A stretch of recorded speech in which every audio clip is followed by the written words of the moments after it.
Tout est permis à la femme. Ce 8 mars, la communauté internationale rend hommage à la femme pour marquer la journée. La première dame Marie-Khone Faye a effectué une série de visites qui l'ont conduite au centre de formation artisanale de la Fosse à Ouest Foire et à Mbao pour encourager les femmes entrepreneurs, les entreprises où se développe du vrai Made in Sénégal, des produits locaux bien prisés même au-delà de nos frontières. Aboubakry Kane. En cette journée internationale dédiée aux droits de la femme, la première dame Marie-Khone Faye a choisi d'aller au contact de femmes engagées dans l'équité et l'autonomisation. D'abord au centre de formation artisanale de Gueule Tapée. Une visite guidée des différents ateliers du CFA avec un effectif dont 95% sont des femmes. De la bijouterie à l'ameublement et la sculpture en passant par la coupe et la confection, ou encore la cordonnerie, la poterie ou la céramique, de jeunes filles s'y activent pleinement. On trace d'abord la définition du modèle qu'on relève sur du papier patronage. Après le patronage, on coupe et on a le patron qu'on met au niveau du tissu pour couper. Il y a différents éléments. Le pantalon compose 7 éléments. Une visite bien appréciée aussi bien par les apprenants que les formateurs et l'administration de ce centre de formation professionnelle où sont mis en avant les concepts d'égalité et d'autonomisation. Je pense que le CFA est le pilier pour l'artisanat. C'est nous qui jouons ce rôle de catalyseur parce que c'est nous qui polarisons toutes les activités ou bien la plupart des activités de l'artisanat d'art, l'artisanat de service et l'artisanat de production. Je vous félicite pour votre leadership. Merci. Merci. Et vous encourage pour votre encadrement. Un centre que la première dame a découvert lors de sa visite en Turquie à la Maison de l'Afrique sur invitation de Mme Erdogan. Là-bas, j'ai trouvé des objets de ce centre. J'en étais fière. Je réitère mon soutien. Merci beaucoup. Parce que ce centre mérite d'être soutenu. Un savoir-faire local à valoriser et à promouvoir, et la visite de la première dame participe de la visibilité des produits artisanaux confectionnés par des femmes engagées à participer au développement de leur pays. Après la Gueule Tapée, cap sur la VDN. À Ouest Foire, la première dame Marie-Khone Faye est venue à la rencontre des membres de l'Union des femmes chefs d'entreprise. Lala FDS, Faral Djigeni Sénégal, du réseau d'action pour le renforcement et l'entrepreneuriat féminin, une PME spécialisée dans un autre secteur d'activité, l'agroalimentaire pour promouvoir le consommé local. Nous sommes fiers de ce que vous êtes en train de faire. Vous avez compris par cette vision que la femme n'a pas besoin de quémander. Les femmes sénégalaises n'en ont pas besoin.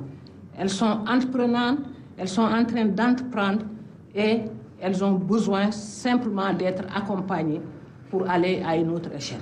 Je suis de formation ingénieur agroalimentaire et avec une équipe de docteurs, ingénieurs, techniciens agroalimentaires, nous accompagnons ces PME agroalimentaires. Depuis 2019, je collabore avec FDS, Faral Djigeni Sénégal. Une chaîne de production contrôlée par de braves femmes qui veulent gagner dignement leur vie, ce dont s'est félicitée la première dame.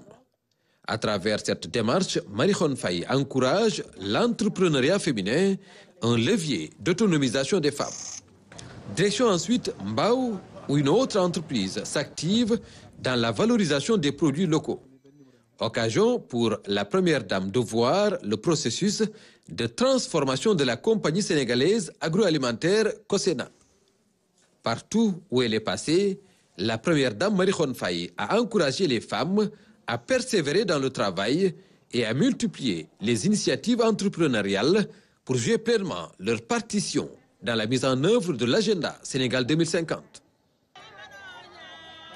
La première dame a également pris part à la marche blanche des femmes initiée par la ministre Maïmouna Dièye. Une randonnée symbolique de la gare du TER au Grand Théâtre National pour célébrer la Journée internationale des droits de la femme. Une façon de marquer son engagement à soutenir leur bien-être et sa sensibilité à la cause féminine. Vous l'avez dit, le ministre de la Famille et des Solidarités salue également la mobilisation des femmes à l'occasion de la Journée internationale dédiée aux femmes. Madame Maïmouna Dièye s'exprimait ainsi à l'occasion de la cérémonie officielle tenue au Grand Théâtre. Voici un extrait de son discours. C'est donc un grand jour pour les femmes parce qu'il est consacré à l'évaluation des acquis, des progrès et des défis sur la situation de leurs droits. Et c'est aussi une journée de mobilisation et d'action pour la promotion et la protection de ces droits.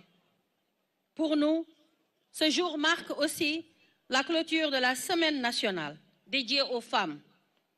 Une semaine qui a fait vibrer tout le Sénégal au rythme de l'engagement et de la détermination des femmes. Permettez-moi, chères femmes du Sénégal, d'exprimer notre profonde satisfaction pour la qualité de l'organisation et la mobilisation exemplaire qui ont marqué ces 7 jours d'échange et d'action. Comme chaque année, nous célébrons le 8 mars, Journée internationale des droits des femmes, officialisée en 1977 par les Nations Unies. Cette journée trouve ses racines dans les luttes ouvrières et les mobilisations historiques du début du XXe siècle, menées par des femmes courageuses qui ont ouvert la voie à des avancées substantielles. Le 8 mars n'est pas seulement un jour de commémoration festive, c'est avant tout un appel à l'action. Il nous rappelle que la lutte pour la justice, l'égalité et l'équité homme-femme reste un combat quotidien.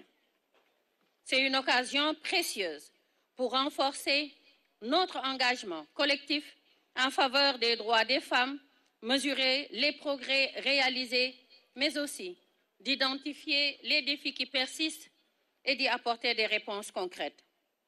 Cette année, nous avons parcouru les différents pôles territoires à la rencontre des femmes de toutes les régions du Sénégal, afin de recueillir leurs attentes, valoriser leurs contributions et réfléchir ensemble aux solutions en vue d'accélérer leur autonomisation économique et sociale.